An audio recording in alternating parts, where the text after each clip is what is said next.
ഹരേ കൃഷ്ണ. ഇന്ന് ഞാൻ നിങ്ങൾക്ക് നാഗസ്തുതി പറഞ്ഞു തരാട്ടോ. ശ്രദ്ധിച്ച് കേട്ടോളൂ.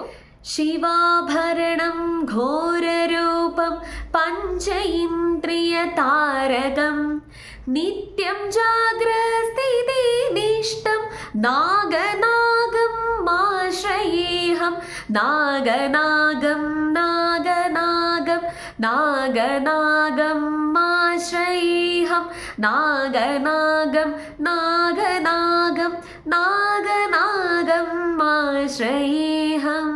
ഇപ്പോൾ ഞാൻ ഉരുവിട്ടത് നാഗസ്തുതിയുടെ ആദ്യത്തെ സ്റ്റാൻസയാണ് കേട്ടോ.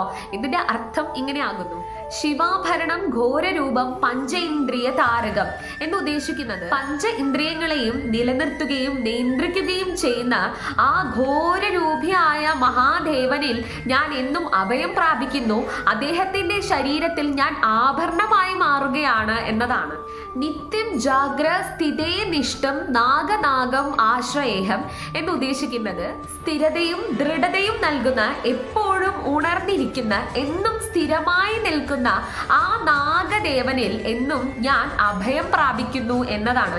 നാഗം ആശ്രയേഹം, അതായത് നാഗത്തിൽ ഞാൻ എന്നും, ആ നാഗദേവനിൽ ഞാൻ എന്നും അഭയം പ്രാപിക്കുന്നു എന്നതാണ്.